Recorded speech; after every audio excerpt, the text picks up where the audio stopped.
Hi friends, Sunil അഗ്രിടെക്സ് YouTube ചാനലിലെ പുതിയൊരു വീഡിയോയിലേക്ക് എല്ലാവർക്കും സ്വാഗതം.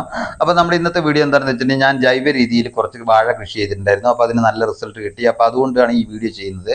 അപ്പോൾ നിങ്ങൾ ഈ വീഡിയോ ശ്രദ്ധിച്ച് കാണുക. നിങ്ങൾക്ക് ഇഷ്ടപ്പെട്ടാൽ വീഡിയോ ലൈക്ക് ചെയ്യുക, അതുപോലെ തന്നെ ഷെയർ ചെയ്ത് കൊടുക്കുക. സബ്സ്ക്രൈബ് ചെയ്യാതെ ആരെങ്കിലും കാണുന്നുണ്ടെങ്കിൽ ഒന്ന് സബ്സ്ക്രൈബ് ചെയ്ത് ബെല്ലൈക്കണും കൂടി ഓളാക്കുക. അപ്പോൾ നമ്മളിതാ കുറേ വാഴകൾ നമ്മൾ രാസവളങ്ങളൊക്കെ ഇട്ടിട്ട് സാധാരണ കൃഷി ചെയ്യുന്ന പോലെ തന്നെ ചെയ്തിട്ടുണ്ട്. അതുകൂടാതെ നമ്മൾ കുറച്ച് ജൈവ രീതിയിൽ കൃഷി ചെയ്തിട്ടുണ്ട്. അപ്പോൾ ജൈവ രീതിയിൽ കൃഷി ചെയ്യുമ്പോൾ എന്ന് വെച്ചിട്ടുണ്ടെങ്കിൽ നമ്മളെ വീട്ടിൽ പിന്നെ നമ്മൾ കളയുന്ന പിന്നെ കഞ്ഞിവെള്ളം അങ്ങനെയുള്ള സാധനങ്ങളൊക്കെ ഉപയോഗിച്ചിട്ടാണ് കൃഷി ചെയ്യുന്നത്. അപ്പോൾ എന്ന് വെച്ചിട്ടുണ്ടെങ്കിൽ നമുക്കത് ലാർജ് സ്കെയിലിൽ ചിലപ്പോൾ ചെയ്യാൻ പറ്റിയെന്ന് വരില്ല. എന്ന് വെച്ചിട്ടുണ്ടെങ്കിൽ നമ്മളെ ആവശ്യത്തിന് വേണ്ടിയിട്ട് 10-15 എണ്ണമൊക്കെ നമുക്ക് വേണമെങ്കിൽ ജൈവ രീതിയിൽ കൃഷി ചെയ്തെടുക്കാം. അപ്പോൾ അത് നല്ല ശ്രദ്ധയൊക്കെ കൊടുക്കുകയാണെങ്കിൽ വേറെ പ്രത്യേകിച്ച് പിന്നെ കുഴപ്പമൊന്നുമില്ല. നമ്മൾ രാസവളം കൊണ്ട് ചെയ്യുന്ന കൃഷി പോലെ തന്നെ നല്ല പിന്നെ തൂക്കമുള്ള കൊലകളൊക്കെ നമുക്ക് കിട്ടുന്നതാണ്. അപ്പോൾ അത് പിന്നെ ഞാനത് ചെയ്ത് നോക്കി, അതിന് നല്ല റിസൾട്ട് കിട്ടി. അതുകൊണ്ടാണ് ഈ വീഡിയോയിലൂടെ ഞാനത് പറയാമെന്ന് വിചാരിക്കുന്നത്. അപ്പം ഞാൻ എങ്ങനെയാണ് ചെയ്തതെന്നുള്ളത് ഞാൻ വ്യക്തമായിട്ട് പറഞ്ഞുതരാം. അതായത് നമ്മൾ സാധാരണ പിന്നെ വാഴക്കന്ന് വെക്കുന്ന പോലെ തന്നെ നമ്മൾ വാഴക്കന്ന് വെച്ചു. അതിനുശേഷം നമ്മൾ പിന്നെ വേണമെങ്കിൽ കുറച്ച് ചാണകപ്പൊടി നമുക്ക് ചുറ്റും ഇട്ട് കൊടുക്കാം. ഇനി അതല്ലെങ്കിൽ കുഴി എടുത്തിട്ട് നമുക്ക് പിന്നെ വാഴക്കന്ന് വെച്ച് കുഴിയുടെ അടിയിൽ നമുക്ക് ചാണകം ഇടാം. പക്ഷെ കുഴീൻ്റെ അടിയിൽ നമ്മൾ ചാണകപ്പൊടിയൊക്കെ ഇടുന്നതിന് വലിയ അർത്ഥം വാഴയെ സംബന്ധിച്ചിടത്തോളം ഉണ്ടാവില്ല. കാരണം എന്ന് വെച്ചിട്ടുണ്ടെങ്കിൽ വാഴയുടെ വേര് എപ്പോഴും നമ്മൾ മുകൾ ഭാഗത്തു നിന്നാണ് വേരുകൾ വരുന്നത്. അപ്പോൾ നമ്മൾ വേരുകൾ ഇങ്ങനെ പിന്നെ പുറത്തോട്ടേക്ക് വരികയാണ് ചെയ്യുക. അപ്പം നമ്മൾ അടിവശത്ത് കുറേ ചാണകപ്പൊടിയോ അത് ഇതൊക്കെ ഇട്ടതിനെ കൊണ്ട് വലിയ പ്രത്യേകിച്ച് ഗുണമൊന്നുമില്ല. അതുകൊണ്ട് വെച്ചിട്ടുണ്ടെങ്കിൽ നമുക്ക് വാഴക്കന്ന് വെച്ചതിന് ശേഷം വാഴക്കന്നിൻ്റെ മുകളിൽ നമ്മൾ ചാണകപ്പൊടിയൊക്കെ വിതറി കൊടുക്കുന്നതായിരിക്കും കൂടുതൽ നല്ലതെന്നാണ് എനിക്ക് തോന്നുന്നത്.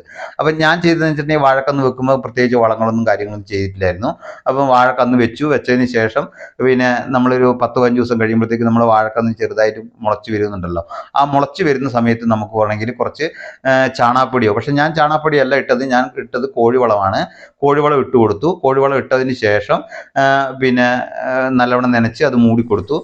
അതുപോലെ തന്നെ നമ്മൾ വീട്ടിലുള്ള ചാരം ഉണ്ടല്ലോ, ചാരം അത് നമ്മൾ ഇടയ്ക്ക് പിന്നെ കുറച്ച് എടുത്തിട്ട് നമ്മളതിൻ്റെ ചുറ്റും ഇങ്ങനെ വിതറി കൊടുത്തതിന് ശേഷം നമ്മൾ നനച്ചു കൊടുക്കുന്നു.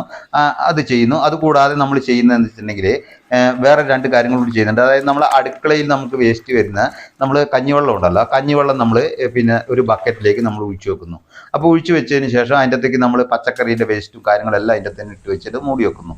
അപ്പോൾ നമുക്കൊരു 15 ദിവസം അല്ലെങ്കിൽ 20 ദിവസമൊക്കെ കൂടുമ്പോൾ നമ്മൾ പിന്നെ ഇതിൻ്റെ അകത്തേക്ക് കുറച്ച് ചാരം കൂടി അതിൻ്റെ അകത്തേക്ക് ഇട്ട് ഒന്ന് ഇളക്കി നല്ല മിക്സാക്കി എടുത്തതിന് ശേഷം നമ്മൾ കുറച്ചും കൂടി വെള്ളം ചേർത്ത് നമ്മൾ കുറച്ച് നേർപ്പിച്ചിട്ട് നമ്മൾ വാഴയുടെ ചുറ്റും ഒഴിച്ചു കൊടുക്കുന്നു. ഒരു 15 ദിവസം അല്ലെങ്കിൽ 20 ദിവസമൊക്കെ കൂടുമ്പോൾ നമുക്കങ്ങനെ ഒഴിച്ചു കൊടുക്കാവുന്നതാണ്. അപ്പോൾ നമ്മൾ അടുക്കളയിലെ വേസ്റ്റ് നമുക്ക് വെറുതെ ഇതാക്കി കളയേണ്ട ആവശ്യമില്ല. അത് വാഴയുടെ ചുവട്ടിൽ അങ്ങനെ ഒഴിച്ചു കൊടുത്തിട്ടുണ്ടെങ്കിൽ ഒരു 10 വാഴയോ 15 വാഴ ഉണ്ടെങ്കിൽ നമുക്കൊരു വീട്ടിൽ സുഖമായിട്ട് നമുക്ക് ചെയ്യാൻ പറ്റുന്നതാണ്. അങ്ങനെ ഒഴിച്ചു കൊടുക്കുന്നു. അതുകൂടാതെ നമ്മൾ എന്ത് ചെയ്യുന്നു, അതുപോലെ തന്നെ വല്ലപ്പോഴും ഒരു വാഴയുടെ ഒരു ആയുസിൻ്റെ കാലഘട്ടത്തിൽ ഒരു 1-2 തവണ നമുക്ക് കുറച്ച് ചാണകം, പച്ച ചാണകം എടുത്തിട്ട് ഒരു ബക്കറ്റിൽ അവരിട്ട് വെക്കുക, കുറച്ച് വെള്ളം ഒഴിച്ച് വെക്കുക. വേണമെങ്കിൽ കുറച്ച് കടലപ്പിണ്ണാക്കും അതിൻ്റെ അകത്ത് ഇട്ട് വെച്ചിട്ട് പുളിപ്പിച്ചിട്ട് നമുക്ക് തലേ ദിവസം പുളിപ്പിച്ചിട്ട് പിറ്റേ ദിവസം നേർപ്പിച്ച് വാഴയ്ക്ക് ഒഴിച്ചു കൊടുത്തു കഴിഞ്ഞിട്ടുണ്ടെങ്കിൽ ഇത്രയേ ആവശ്യമുള്ളൂ. നല്ല രീതിയിലുള്ള കൊലകൾ ഉണ്ടാവും. ഇപ്പോൾ ഞാൻ വെട്ടിയ കൊലകളൊക്കെ കണ്ടില്ലേ, നമ്മൾ പിന്നെ അതിൻ്റെ 2-3 പടലകൾ നമ്മൾ ഓരോ പടലകളായിട്ട് നമ്മൾ അരിഞ്ഞെടുത്തതിന് ശേഷം പിന്നെ ഉള്ളതാണ് ബാക്കിയുള്ള കൊല. അത് നല്ല തൂക്കമുള്ള കൊലയാണ്. നല്ല കായ്ക്കൊക്കെ നല്ല വണ്ണമുണ്ട്. നല്ല പിന്നെ കൊലയാണ് കിട്ടിയിരിക്കുന്നത്. അപ്പോൾ ഇത്രയൊക്കെ നമ്മൾ ജൈവ രീതിയിൽ കൃഷി ചെയ്യുമ്പോൾ ചെയ്യേണ്ട ആവശ്യമായിട്ടുള്ളൂ. പിന്നെ വേറെ രാസവളങ്ങളൊന്നും ചേർക്കണമെന്നില്ല. പിന്നെ ഇനി നമുക്ക് വേണമെങ്കിൽ 1-2 തവണ വേണമെങ്കിൽ രാസവളം കൊടുത്തു കഴിഞ്ഞാൽ കുറച്ചും കൂടി നല്ലതായിരിക്കും. പക്ഷേ അതിൻ്റെ ആവശ്യമില്ല. നമ്മൾക്ക് പിന്നെ ജൈവ രീതിയിൽ കൃഷി ചെയ്യുമ്പോൾ പൂർണ്ണമായിട്ടും ജൈവ രീതിയിൽ തന്നെ ചെയ്യുമ്പോൾ ഇത്തരം കാര്യങ്ങൾ തന്നെ ചെയ്ത് കഴിഞ്ഞിട്ടുണ്ടെങ്കിൽ നമ്മളെ വാഴ നല്ല രീതിയിൽ വരുന്നുണ്ട്. അപ്പോൾ അതിൻ്റെ റിസൾട്ട് നമുക്ക് നല്ല രീതിയിൽ കിട്ടിയിട്ടുണ്ട്. അപ്പോൾ ഇതൊക്കെയാണ് ഈ വീഡിയോയിലൂടെ പറയാൻ ഉദ്ദേശിച്ചത്. അപ്പോൾ ഈ വീഡിയോ കണ്ട എല്ലാവർക്കും നന്ദി. ഇനിയും പുതിയ വീഡിയോയിൽ വരാം. എല്ലാവർക്കും ഒരിക്കൽ കൂടി താങ്ക് യു.